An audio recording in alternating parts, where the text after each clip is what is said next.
On va évoquer l'actu sport.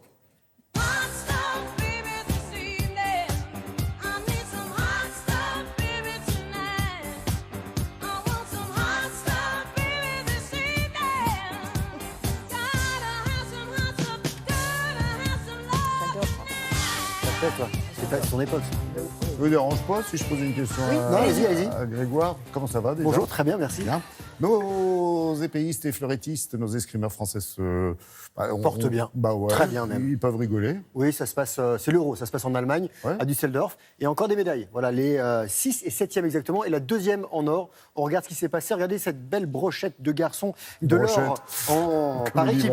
Pour les fleurettistes, Enzo Lefort, qui était en bronze en individuel lundi, Julien Mertine, Maxime Potic, qui fêtait son 26e anniversaire hier, et Erwan Le Péchou. Et c'est lui qui a marqué les derniers points face aux autres Allemands, corrigés 45-26. Et en demi-finale, les Français avaient battu les Russes champions olympiques. Et cette médaille d'or est une excellente opération dans la course aux qualifications pour les JO 2020.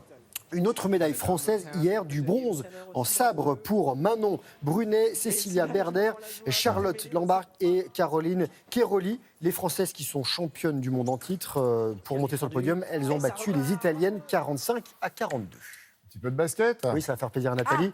C'est la fin du championnat de France, c'est la finale. Et l'Asvel qui menait face à Monaco, l'Asvel est un petit peu rattrapé. Qu'est-ce que j'avais parce dit, que faites Villeurbanne aurait gaffe. pu gagner hier soir. Mais ça se passe à Monaco et les Monégasques se sont rachetés, rattrapés. Regardez, voilà, réaction d'orgueil pour les Monégasques en blanc qui, devant leur public et après avoir perdu les 2 premiers matchs à Villeurbanne, s'imposent hier soir 97-62. Gros écart, l'Asvel qui mène 2 victoires à 1. Ça se joue au meilleur des 5 matchs. Match 4, ce samedi contre Monaco. Le foot avec la Coupe du Monde féminine et les États-Unis qui ont dominé la Suède 2-0. Ouverture de Horan et but contre son camp d'Anderson. 3e succès en 3 matchs pour les Américaines qui sont premières de leur groupe devant les Suédoises. En 8e de finale, États-Unis, Espagne et Suède, Canada. Dans ce même groupe F, le Chili a battu la Thaïlande 2-0, mais rate la qualification pour les 8e de finale en tant que meilleur 3e pour seulement un but. Les Pays-Bas battent le Canada 2-1, but de la victoire de Bernstein. 3e victoire en 3 matchs également pour les Néerlandaises, première de leur groupe devant ces Canadiennes. Les championnes d'Europe en titre affronteront le Japon. Et le Cameroun arrache sa place en 8e de finale après avoir battu in extremis la Nouvelle-Zélande. But dans les arrêts de jeu de Nkout Njoya. Les Camerounaises qui seront opposées à l'Angleterre.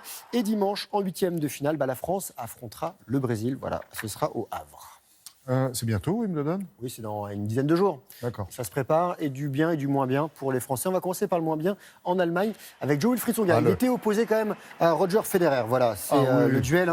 Tsonga, lui, il est invité par les organisateurs. Il a été éliminé au 2e tour. Federer, rappelons-le, est numéro 3 mondial, vainqueur ici à 8 reprises, finaliste l'an dernier. Le Suisse a tout de même dû batailler pour s'imposer. 7-6, 4-6. 7-5. C'est bien. Et il affrontera, en quart de finale, Bautista Agut, tombeur de Richard Gasquet.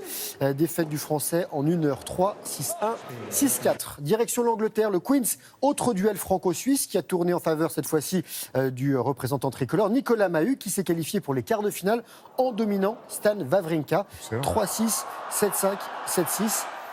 Et Nicolas Mahut, qui est 191e mondial, issu des qualifications, affrontera son compatriote Gilles Simon en bleu en haut de votre écran. Le Niçois qui est 38e et qui a dominé le Sud-Africain Andersen, qui est pourtant 30 rangs devant au classement. Le score 6-1, 4-6, 6-4. Encore deux résultats de tennis. Ça passe pas pour Lucas Pouille. C'est mieux que la terre battue. Lucas Pouille qui a été battu par le Russe Medvedev, tête de série numéro 4, 7-6, 6-7, 6-4. Et élimination aussi de Jérémy Chardy qui a tout de même donné du fil à retordre au Grec Tsitsipas qui est 6e. Le score 4-6, 7-6, 7-6. Et on termine avec de l'escalade. Le Red Bull Fontainebleau, la seule compétition de bloc qui se déroule en milieu naturel à Fontainebleau, justement, temple mondial de la discipline. 114 finalistes dans le chaos d'Apremont. 3h45 pour réaliser un maximum des 30 blocs qui étaient proposés. Victoire de Baptiste Binkzik, de Pascal Gagneux et de Guillaume Gléron-Mondet, alias Les Vieux. C'est comme ça qu'il s'appelle l'équipe. Voilà. Et les gars en bas, ils lèvent les bras au cas où ils tombent, c'est ça? Oui, c'est ça. C'est la parade, qu'on appelle la parade. Il y a des crash-pads au cas où ils tombent, des espèces de matelas, et ces garçons qui surveillent. Belle sécurisation. Merci. Vous pouvez arrêter de bailler et retourner faire la SS, Nathalie. Si, je vous ai vu bailler pendant que Grégoire parlait. Ça fait plaisir. Moi, j'ai pas baillé pendant la météo. On l'a tous vu. Merci, monsieur, dame.